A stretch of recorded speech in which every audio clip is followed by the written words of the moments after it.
तारीख अप्रैल 2006। सर्जेई पोमोनारेंको नामक एक शख्स यूक्रेन की राजधानी कीव में घूमता हुआ दिखा था। इस शख्स के हाव भाव बिल्कुल अलग थे। इसका पहनावा पुराने जमाने का था। इसके पास एक खास तरह का म्यूजियम पीस कैमरा था। यही नहीं, इस शख्स के पास एक पहचान पत्र भी था। गौरतलब बात है कि साल 2006 में जब सोवियत संघ पूरी तरह खत्म हो चुका था, उस दौरान इस शख्स के पहचान पत्र पर यह साफ और स्पष्ट तौर पर लिखा था कि यह एक सोवियत नागरिक है। बाद में पता चला कि इस शख्स के कैमरे में की जो तस्वीरें थीं वह 1950 के दशक की थीं। सर्जेई पोमोनारेंको ने इस बारे में बताया कि उसका जन्म 1932 में हुआ था। वह 1950 के दशक में रह रहा था। अचानक उसे 2006 में पुलिस ने गिरफ्तार कर लिया। उसके मुताबिक वह साल 1950 में 1 घंटे के आकार वाली घड़ी की फोटो खींच रहा था, तभी सब कुछ बदल गया। कई मीडिया रिपोर्ट्स में इस बात का दावा किया जाता है कि सर्जेई पोमोनारेंको अतीत से भविष्य में आया था। बाद में कई फोटो विशेषज्ञों द्वारा पोमोनारेंको के कैमरे से ली गई फोटो का बारीकी से अध्ययन किया गया। इस दौरान जांच में पता चला कि उसकी फोटो में किसी प्रकार की कोई अनियमितता नहीं थी। अनोखी घटना यह है कि कुछ दिनों के बाद पोमोनारेंको खुद ही गायब हो गया। इसके बाद पोमोनारेंको कहाँ गया और उसका क्या हुआ, इस बारे में किसी को कुछ भी नहीं पता चला। पुलिस के पास केवल उसके कैमरे की तस्वीरें ही रह गईं। कई लोगों का कहना है कि उसने 2 बार भविष्य की यात्रा की थी। दूसरी बार वह साल 2050 में गया था। उसने कीव की साल 2050 वाली तस्वीरों को अपनी गर्लफ्रेंड को भेजा था। हम अक्सर ऐसी कहानियां सुनकर खुश हो जाते हैं, लेकिन हकीकत यह है कि अभी तक समय यात्रा एक कल्पना मात्र है।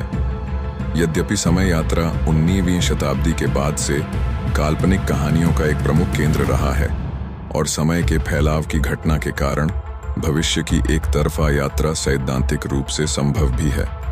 Famous English writer Herbert George Wells ने समय यात्रा पर आधारित 1895 में द टाइम मशीन नामक एक नॉवेल लिखी थी। इस नॉवेल में एक ऐसी मशीन की कल्पना की गई है जिसमें बैठकर कोई भी मनुष्य अपनी सभी मानसिक और शारीरिक क्षमताओं के साथ शारीरिक रूप से भूतकाल या भविष्य में किसी भी समय यात्रा कर सकता है।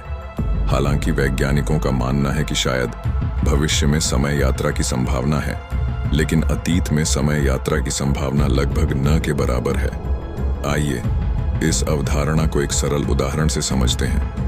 यदि हम बीते समय में यात्रा करके और अतीत में जाकर अपने माता पिता के विवाह को रोक देते हैं तो हमारा कोई अस्तित्व ही नहीं होगा, और इस स्थिति में वह व्यक्ति यानी कि मैं कौन होगा जो वर्तमान में समय यात्रा कर रहा है। इट्स मीन यदि हम पास्ट में पैदा ही नहीं हुए हैं तो हम प्रेजेंट में समय यात्रा कैसे कर सकते हैं। इसी कारण पास्ट में टाइम ट्रैवल को असंभव माना जाता है। इस पर वैज्ञानिकों का मानना है कि जो घटना घटित हो चुकी है उसकी छवि और ध्वनि ब्रह्मांड में पार्टिकल्स ऑल के रूप में हमेशा मौजूद रहती है। जिस तरह आप मूवी देखते हैं उसी तरह आप टाइम मशीन के जरिए अस्तित्व की इन घटनाओं को देख सकते हैं, लेकिन आप इसमें कोई बदलाव नहीं कर सकते हैं, और अगर आप ऐसा करने की कोशिश भी करते हैं तो वे कण बिखर जाएंगे और अस्पष्ट हो जाएंगे।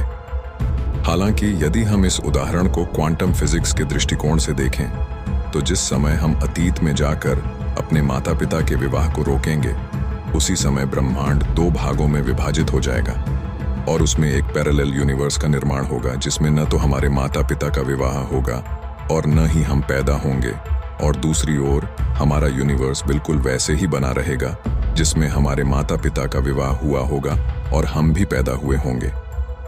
अब अगर हम भविष्य में समय यात्रा की बात करें तो यह संभव है, और इसे आइंस्टीन के थ्योरी ऑफ रिलेटिविटी यानी सापेक्षता के सिद्धांत से भी साबित किया जा सकता है। इस थ्योरी के अनुसार यदि हम प्रकाश की गति से यात्रा करें तो भविष्य में समय यात्रा की जा सकती है।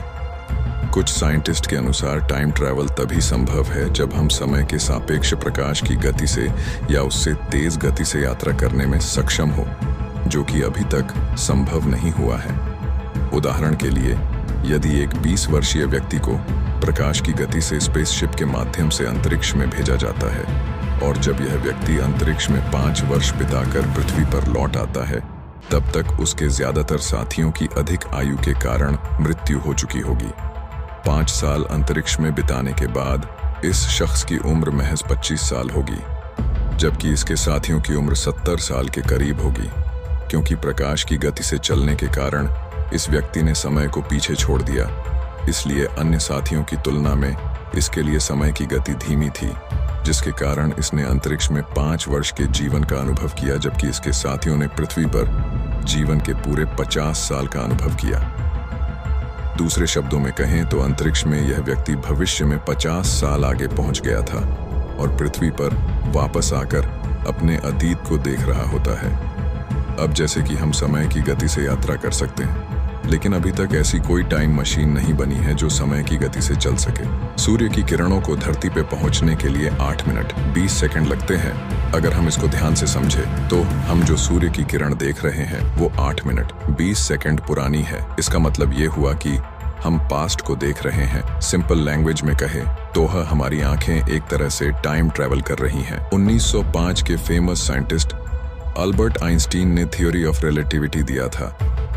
इस सिद्धांत में उन्होंने कहा है कि ब्रह्मांड में समय और अंतरिक्ष एक दूसरे से चादर के रूप में जुड़े हुए हैं।